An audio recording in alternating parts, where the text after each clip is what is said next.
Britain has literally given up on every other issue than Brexit for 3 years now. We're not talking about the huge technological revolution that's coming towards us. We're not playing our proper part in world affairs. The distractive impact of Brexit is as bad as the destructive impact. Now, after all this mess, what is really undemocratic to say to people, are you sure you still want to do this? I mean, the reason people fear going back to the people is they fear that the people have changed their mind. You voted to remain. Did you incorrectly read the mood of the people? Yeah, I think a lot of us did. But people voted for Brexit for many different reasons. It's one of the problems with having this referendum. But I think if you identify the drivers of it, they're very similar drivers of change around the Western world. It's exactly the same forces as delivered Donald Trump in America, and exactly the same forces that are upending European politics at the moment. Immigration, anxiety about the world changing fast beyond our control, globalization, which is essentially a good thing and in any event an unstoppable thing, but it creates communities and people who feel left behind. So if you want to reverse Brexit, by the way, you've got to reach out and make sure that those people who are anxious about immigration and losing control have their concerns dealt with. But it's not simple. Who's to blame for this Brexit mess? Yeah, but that's because we've been trying to do something that is not doable, which is find a form of Brexit that is pain-free, but still does what the Brexiteers want.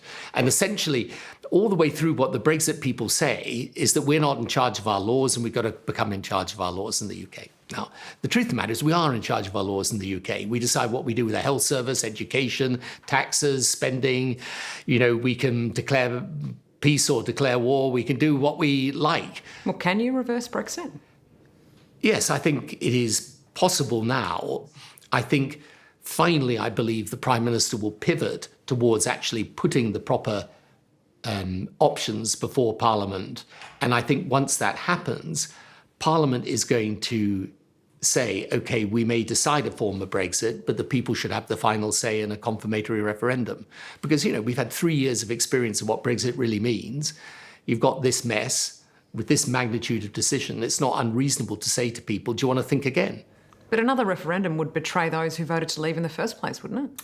I don't see why. I mean, people voted to leave, but they voted before we began the Brexit process, before we understood properly all the options. We can now make an informed decision as to whether we still want to go ahead or not. I guess that sounds hopeful and optimistic, but you can't really keep holding a referendum until you get the result you want. No, of course not. You're in the unique position of being the Prime Minister. If you were Theresa May trying to lead your nation into something you ultimately don't believe in, she voted to remain as well, how would you do it?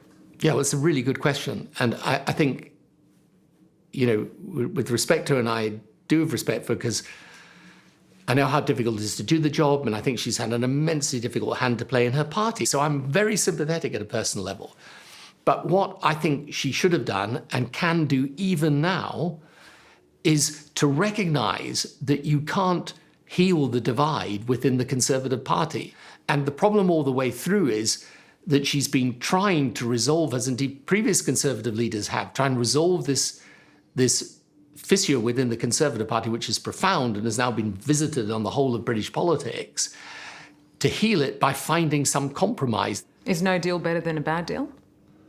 No deal would be extremely dangerous for the country. You know, when people sit there and they say, oh, no deal, no problem, it'll be no problem. I mean, how can they say that? I mean, it's absurd.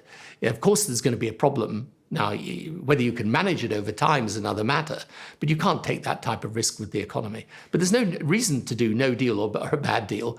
For 3 years, we haven't really debated it properly because we've been trying to find this perfect Brexit. We've been on a search for the Holy Grail, and if you remember, the Holy Grail has never been found. It's not going to be found.